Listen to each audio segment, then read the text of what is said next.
Rough idea आया तो मैं पल्लवी को ऐसे ही बोलने लगा कि इसमें तुम्हारा 100 साल का रोल है, एक 100 साल की बूढ़ी का रोल कर रही हो तुम।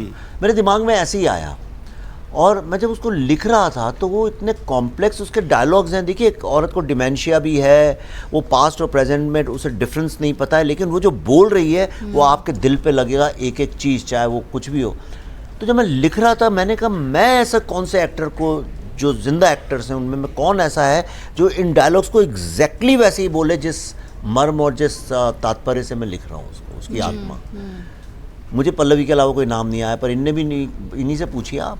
इन्होंने पहले मना, या आखिर तक मना करती रही लास्ट। और इसी में एक मेरा भी सवाल है, आपने उस रोल के फ्रेम में कैसे देखा था? अरे बहुत कठिन था भाई ये। मैं तो विवेक को यही कहती रही कि तुम प्लीज़ किसी एक वृद्ध महिला को ही कास्ट करो, वृद्ध एक्ट्रेस अपने यहाँ हैं उनको कास्ट करो, क्योंकि माँ भारती का उस तरह से दिखना बहुत ज़रूरी है कि जो हमारी एक जो कल्पना होती है दादी की, जो प्यारी सी दादी हमारी घर पे खटिया पे पड़ी रहती है, कभी याद नहीं होता, नाम लेती रहती है। अगर आपकी दादी हो तो सुमित, अरे भाई सुमित कहाँ हो भाई सुमित, ये जो एक है ना, और फिर आप उनके पास जाएंगे, आपको खूब प्यार व्यार करेंगी, मम्मी की शिकायत लगाएंगे आप तो फिर आपकी मम्मी को आप डांटेंगी भी, और फिर बाद में कहेंगी ये लो बेसन का लड्डू खा लो।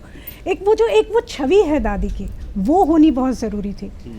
दूसरा, इतने लेयर्स हैं इसमें, तो डिमेंशिया है, फिर जीती पास्ट में है और रहती प्रेजेंट में है।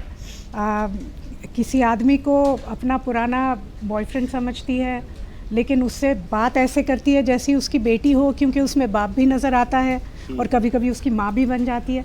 तो इतना ज़्यादा कॉम्प्लेक्सिटी थी इस कैरेक्टर में। मैंने कहा कॉम्प्लेक्सिटी तो मैं समझ सकती हूँ, it's a challenge for an actor, मैं दिखूँ कैसे और मैं how do I play it, क्योंकि आज तक मैंने रेफरेंस के लिए सब मैं रोल्स देखने लगी, तो रेफरेंस में आज तक जितने मिडल एजड लोगों ने ओल्ड एज के रोल्स किए, फॉर सम रीज़न सब लोग इस तरह से बात करते हैं।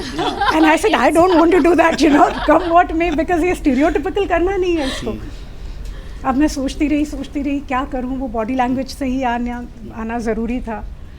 तो मैंने सब कुछ घर पे शुरू कर दिया, मतलब धीरे से उठना, झुक के चलना। मैंने कहा ये 78 साल का जो बोझ है इंडिपेंडेंस के बाद का, वो ढो के चल रही है ये, तो इसके कंधे तो झुके होंगे।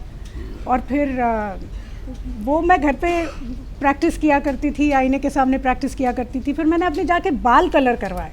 अच्छा, वो बिखरे बालों के पीछे का क्या लॉजिक है? मैं बताती हूँ। विग तो हमने यूज़ की यहाँ से, क्योंकि मैं यहाँ से विग लगा रही थी तो वो बहुत नकली लग रहा था। तो मैंने कहा I will go and bleach my hair. तो मेरी जो हेयर ड्रेसर थी वो तो ऐसी चिढ़ गई मेरे ऊपर, कहती है यू स्पॉइल योर हेयर। मैंने कहा जो होना है होने दो, मैं शक्ल देखूंगी अपनी आईने में तो मुझे ये तो समझ में आया कि मैं बुढ़ी हूँ, तभी तो मैं कुछ कर पाऊँगी। तो जो उसने मेरे बाल ब्लीच करवाए, उसके बाद जो मेरे फ्रिजी हुए बाल वो सारे ऐसे ही हो गए। अगर आप ये वीडियो YouTube पर देख रहे हैं तो हमारे चैनल को सब्सक्राइब कर बेल आइकन दबाएं, और Facebook पर देख रहे हैं तो हमारे पेज को लाइक करें।